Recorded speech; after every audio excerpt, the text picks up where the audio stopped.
President Donald Trump and First Lady Melania Trump are currently aboard U.S. helicopter Marine One as they head back to the United States following conclusion of Trump's state visit to the U.K.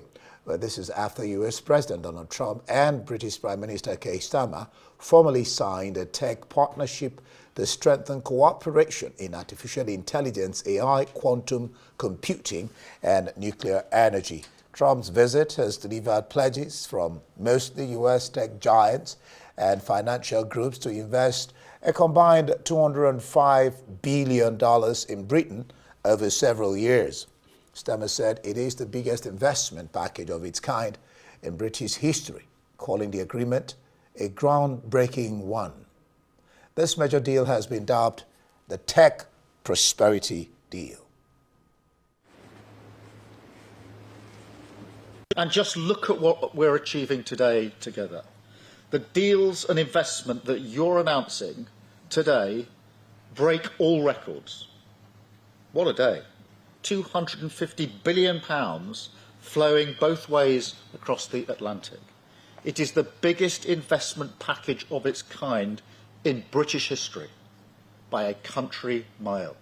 So thank you so much for your contribution on your part in that as the embodiment of that special relationship. So we're taking the next logical step with a historic agreement on science and technology partnerships, and this will create new government, academic, and private sector cooperation in areas such as AI, which is taking over the world.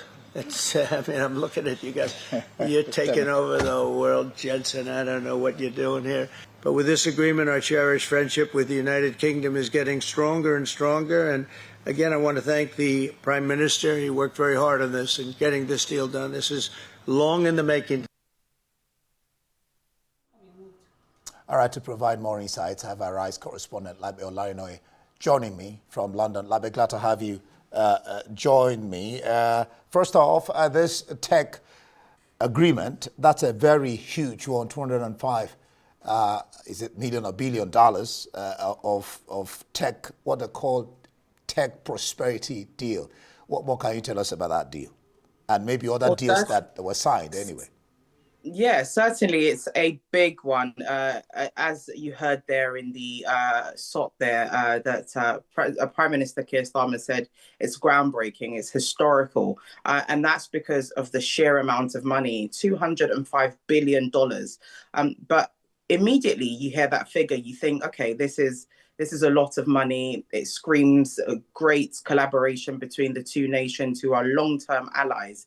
But actually, if you look closer at the deal, it is over a 10-year period. There's no initial cash injection. It's not immediate money in the bank, the way that figure screams out to you. It's going to be rolled out over 10 years. And there's actually no clear plan of how or when that fund will be injected into the British economy. But what we do know is that over that 10-year period, that in cash injection should bring about 7,000 jobs to an already struggling labour market that the UK has, which of course screams prosperity in the long run. It also suggests that the two countries are agreeing on a very good trade deal amidst a trade war that America is having with other nations.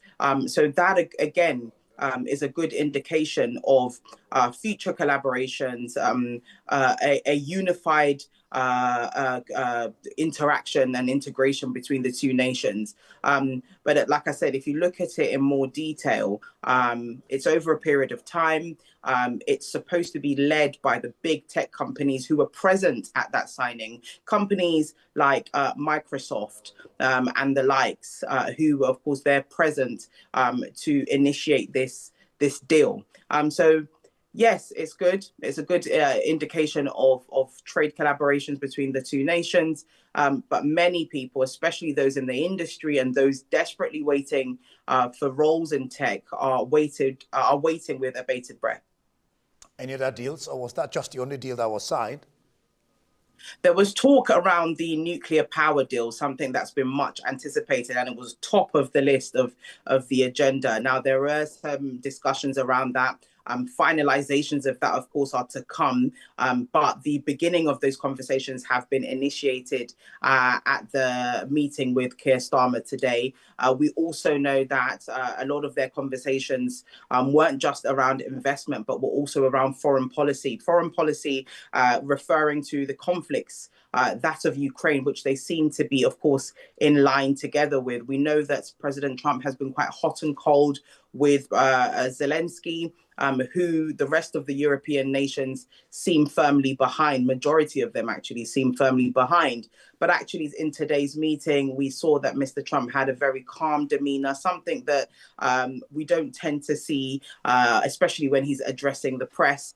We also saw that he said earlier that President Putin has let him down, somebody that he has received with a lot of warmth over the last couple of months. We saw, of course, when Putin went to visit Trump, there was a lot of cordial, friendly behavior between the two leaders.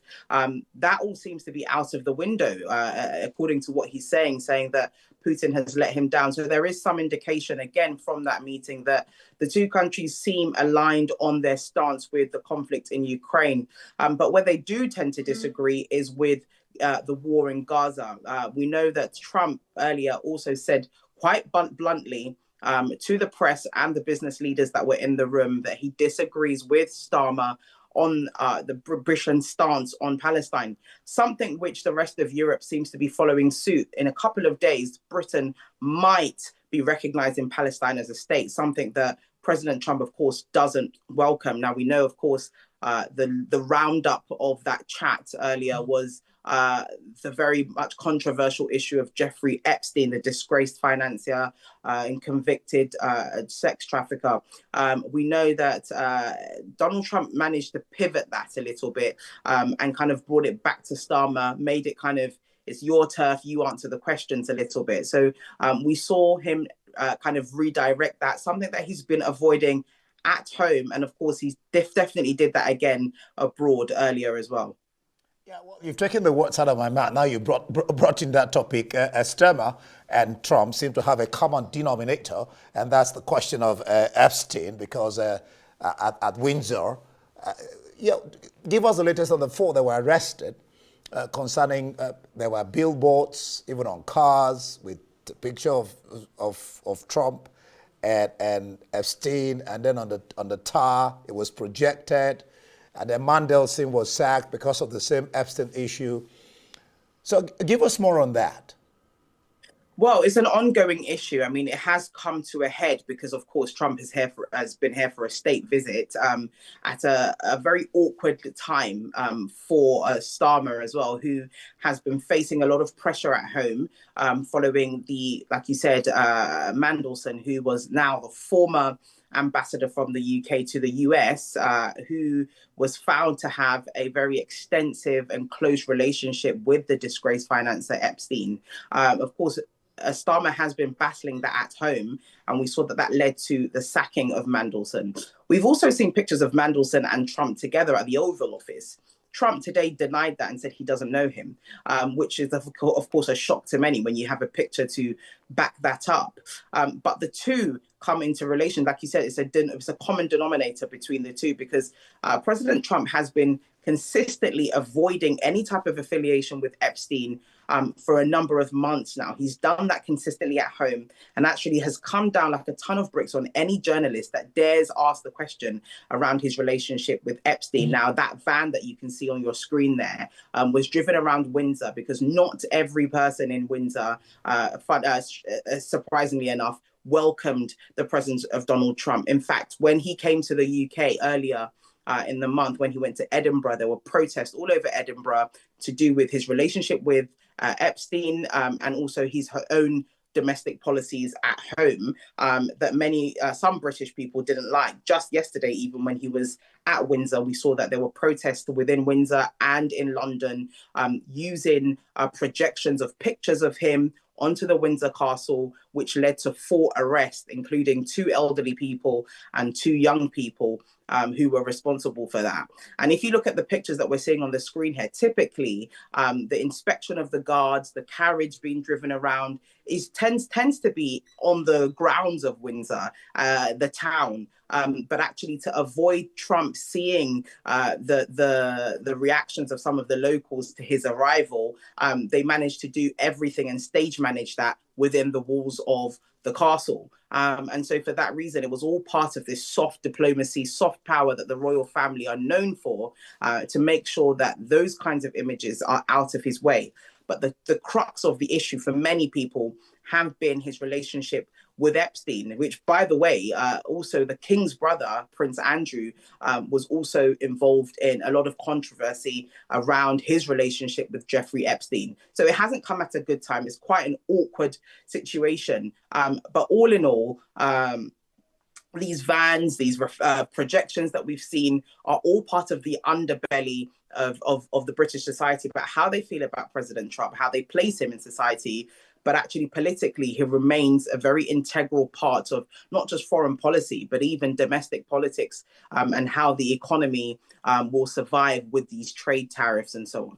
Yeah, before I let you go, all stops pulled to give him the kind of welcome no visiting president has ever received. And what do you make of the guard of honor that's been described as the largest for a state visit to Britain? All seem to have been geared towards buttering him up a little bit for eventual meeting with Starmer and the rest of the talk that he had to do in Britain.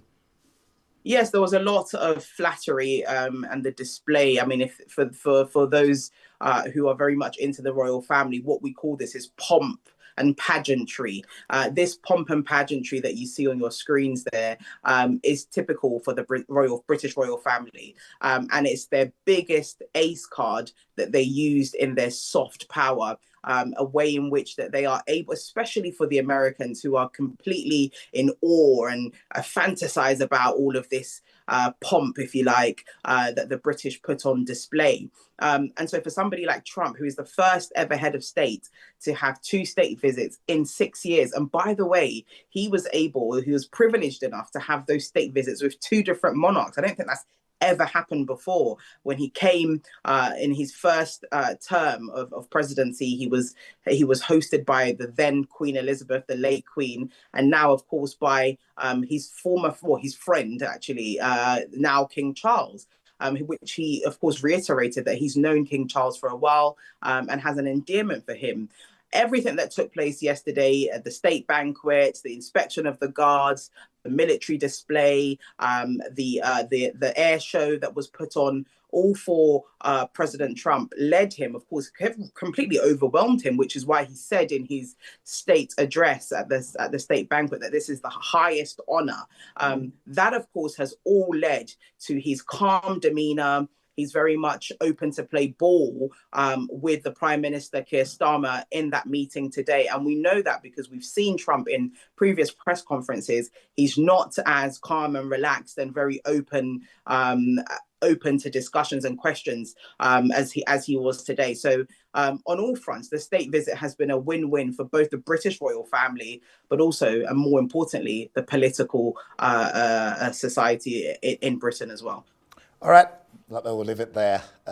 All the buttering up, all interesting, like you called it, soft power. That's interesting. That's a nice line. All right. Thank you so much, Lakme Olarinoye there, our RISE correspondent.